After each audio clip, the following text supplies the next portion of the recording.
Thank you, Madam Speaker. It's an honour always to rise in this place and talk about the issues of the day, and this Bill C-58 is, I understand, was not originally on the agenda, but it's still a great opportunity to speak about it. Prior to becoming the Conservative Party's critic on housing, I had the honour of being the Conservative Party's critic on Labour, and I worked directly with our current critic, the member for Essex, who I think is doing an amazing job. And I was reflecting on his comments that he made on this particular bill, and of course, you know, Essex, there's an awful lot of organized labor and skilled trades in his riding, and you know, he talks to a lot of people in his constituency, and it's a great way to learn what's really going on, talking to real people. And I'm not sure enough of that has gone on with this particular government. I think about the importance of workers. You know, any great business owner will tell you that it's the people that make their business work. And the best businesses take good care of their workers.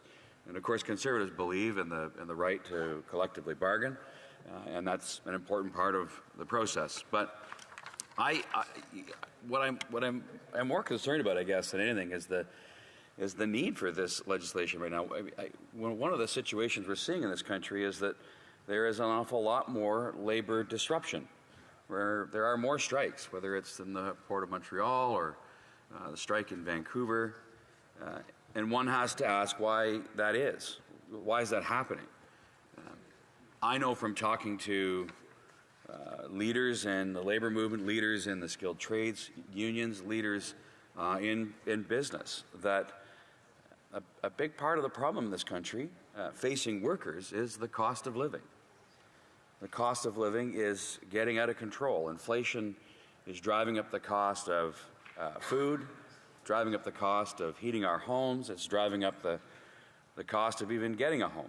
We know that you know, the labor situation affects the housing situation as well. This is one of the things we've been focusing a lot on.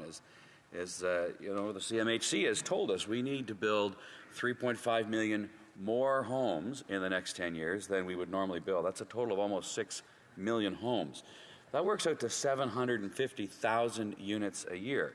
The most we've ever built in a year is about 260,000, and that was in the 70s when it was very easy to get things like permits and approvals. Now, today, the most difficult part of building a home is getting the permission to build the home. And one of the major barriers to getting those homes built is labor. Skilled trades. We need more electricians, more plumbers. We need more labor. And we have a government that I guess didn't understand the demographic shift that was going on in our country, didn't really prepare for it. But we have a situation today where there's a desperate need for more people to help us build the homes that the people need. But the inflationary spending of this government is a big part of the reason why we're behind the 8 ball on the housing issue. It's why people can't afford to, you know, pay rent. Rents have doubled. In 8 years of this photo op happy talking points government, home prices have doubled. Rents have doubled. Mortgage rates now. We've seen the fastest increase in interest rates over this last year than we've seen in 40 years.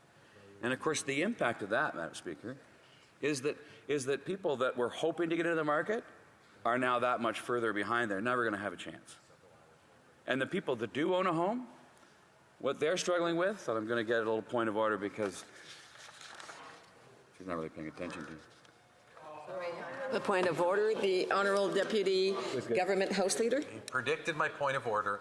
The member is talking about the budget. This is a bill about scab legislation, Madam Speaker. This is, you know, an ongoing theme with the Conservatives. They're not staying on topic, and perhaps you could ask the member to get back on topic as you did the previous. So again, as I've indicated, there is some leeway. I do want to remind members that are speaking on the bills to make sure that they reference the bill from time to time and relate their speech to that. The Honourable Member for Parry Sound Muskoka. Well, thank you, Madam Chair. I guess what I would say is that, you know, the reason I'm speaking about the issue I'm speaking about, and I'll explain it to the member because he clearly doesn't quite get it. You know, the fact that we have more labor strife in this country, part of the reason for that is, in fact, the inflationary spending of this government. the excessive borrowing. It's causing everything to go up in price. And organized labor is struggling to put food on the table like everybody else. And so that's why I'm referring to these issues. It's why I'm referring it back to an issue that is completely connected to organized labor, and that's housing. It's the foundation of society, a warm, safe bed to sleep in at night. And you know, there's people working all across this country, whether they're in a union or not, who are struggling to make ends meet. That's causing labor strife. So my point about C-58 is that it's this government's attempt, along with their coalition partners, to deflect from the real issues, deflect from their failures as a government, and the massive borrowing and spending that they've done for the last 8 years that's causing everything to go up in price, that's causing this labor strife. If they understood the impact of their inflationary policies, things like Bill C-58 really shouldn't be the top priority. It's an important discussion to have, but what we really need to do is get the cost of living down in this country. We need to make life more affordable for Canadians. And whether it's their inflationary borrowing and excessive spending, I know they believe that the best way to solve any problem is to hire some more bureaucrats and make the government bigger. But in fact, the best way to make life more affordable for Canadians is to get out of their pockets and give them a break. C-58 is... Remind members that there is no opportunity for cross debate at this point. There is just an opportunity for questions and comments after, and just so that members know when that time is going to come, and it's going to be in just about 4 minutes. So the honourable member for Parry Sound Muskoka. I'm not sure if those two members are familiar with the Muppet Show, but they remind me a little bit of Waldorf and Statler right now. But that's okay. Bill C-58. I do want to remind members, you know, when they are describing members in the House, they should be very respectful. I mean, you know, so the honourable member for Parry Sound Muskoka. Honestly, that was respectful. It was meant in jest, and I think it was a very positive thing. I mean, and only one of them's offended, so they're actually playing the role very well, which is great. I wish if the honourable member for Parry Sound Muskoka can get back onto his speech and about the debate that's before the House, that would be great. Thanks, the honourable member for Parry Sound Muskoka. Absolutely. I would like to point out that this cost of living issue that I've been discussing and talking about is directly related to Bill C-58 and the fact that there is more labor strife in this country. We've seen a lot more of it, and obviously I'm just trying to make the point here and tie the point and help them understand across the aisle here that in fact it's you know, their inflationary borrowing and spending and their big government solutions to everything is part of the reason why we're having more labor strife in this country. And that if, you know, they understood that, if they understood the implications of these disastrous policies, they would understand why it's important to point that out when discussing things like C-58.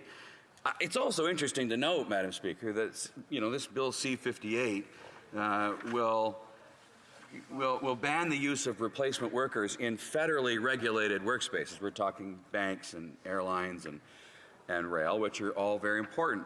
It is interesting to note, of course, that this government's, you know, making sure that this wouldn't apply to federal workers.